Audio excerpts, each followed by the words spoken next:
this is the best I could do to reach IIM Bangalore.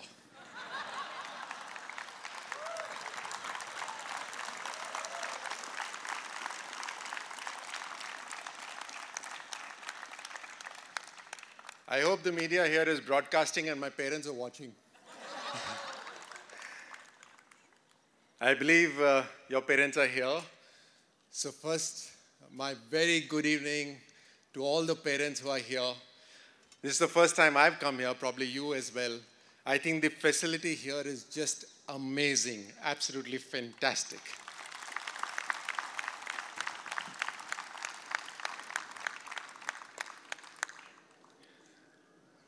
I obviously cannot ignore the dignitaries on the dais. So thank you so much for allowing me to come here.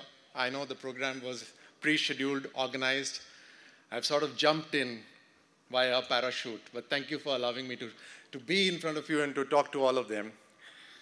Normally, I used to be called by the faculty to be hauled up in school. I was always a backbencher in my class.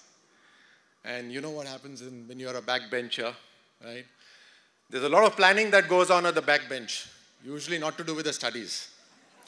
But there's a lot of planning, right? Something good is happening. Congratulations to about 450 of you who, with your hard work, have reached here. And this is going to be the foundation years for you to build up ahead and do much, much more for yourself and for the whole community and the nation. So congratulations once again to all of you who have made it.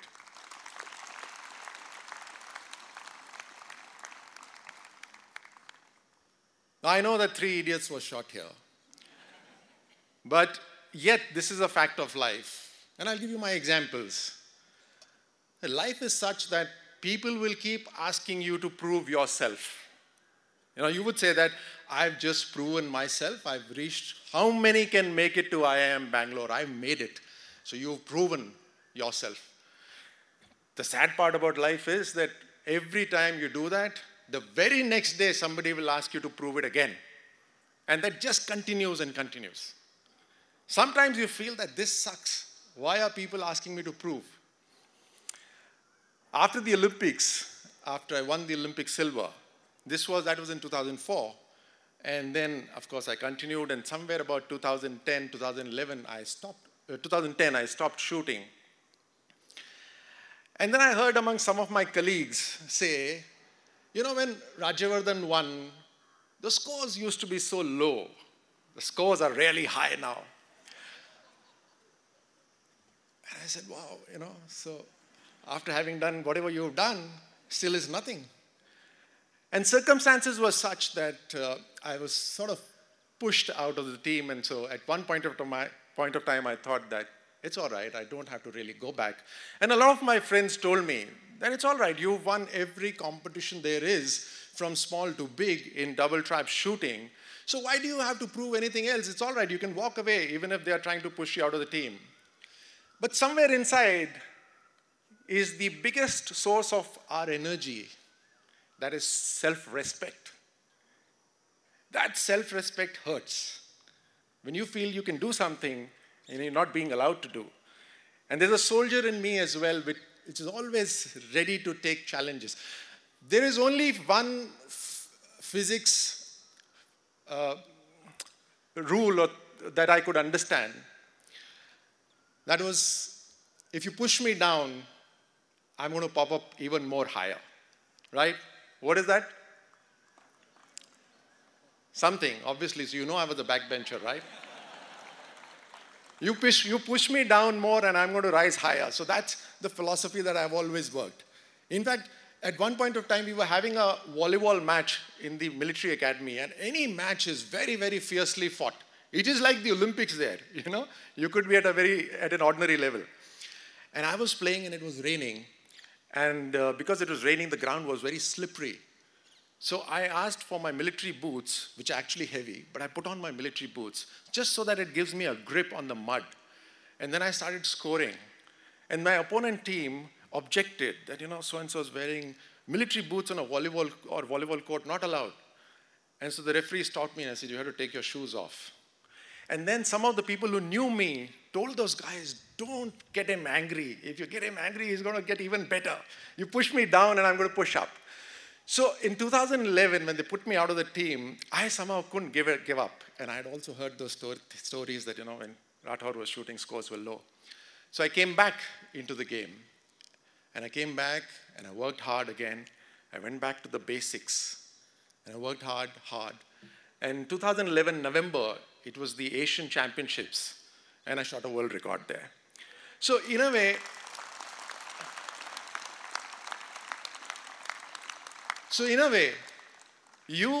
that of course, so what did it give me? It gave me nothing. In 2011, I made a world record. They didn't allow me to go into 2012 Olympic team. But it gave me satisfaction. That at least now, those who say that my scores were low can keep their mouth shut. This is going to happen in your life all the time. That you will have to keep proving yourself.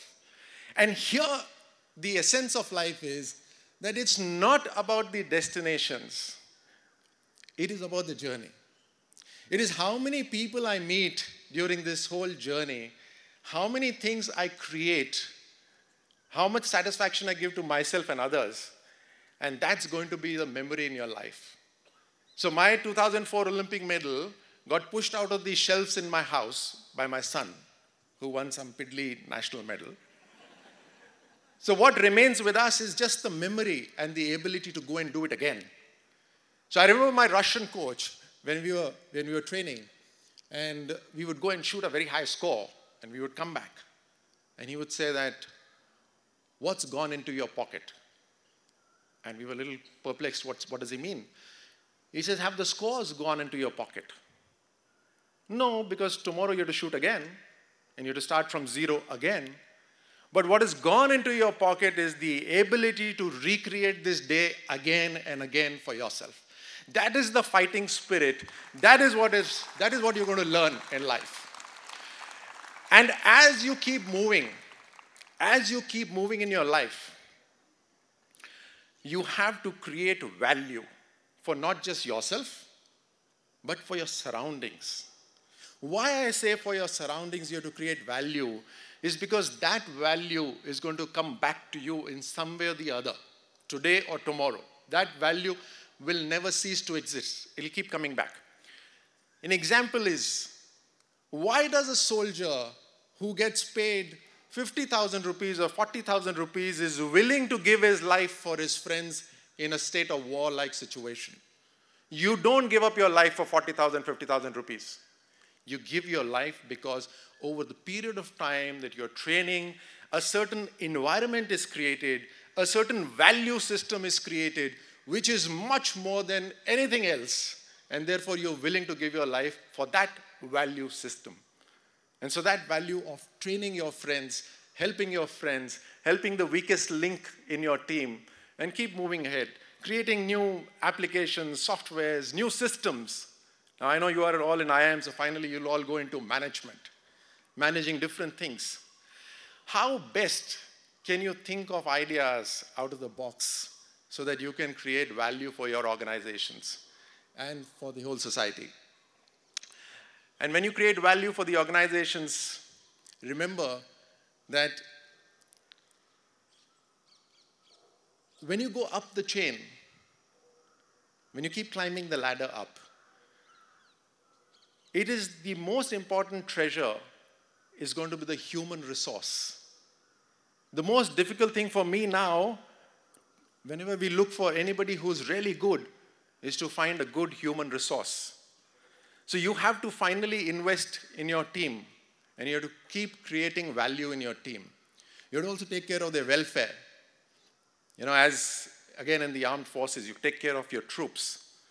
I remember when I was new to Kashmir, I was about 24, when I first went into Kashmir, and I had about 120 people under me. First time going in, weapons in a hand, finger on the trigger.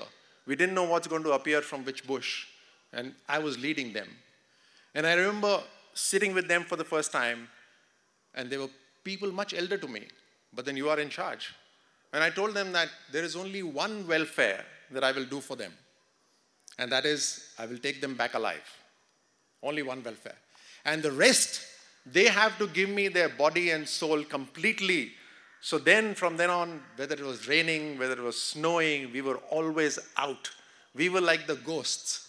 Earlier, the armed forces wouldn't go out so much, but then gradually, it was the terrorists who were scared. Whenever anything moved in the shadow, they would feel it's the Indian army that's moving.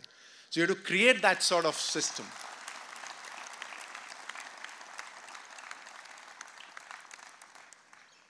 But no more moral lectures. I remember in the NDA, when anybody would come to speak to us, we would whisper to our buddies and say, another ML. ML was moral lecture. So no more moral lectures. You guys are brilliant. I know you will do wonderfully well. When a backbencher can come and address you, you can do much more. So wish you all the best. Create value for yourself. Believe in human spirit. Believe in human values and keep helping each other and move together. I wish you all the best and may you strengthen the country. Thank you so much.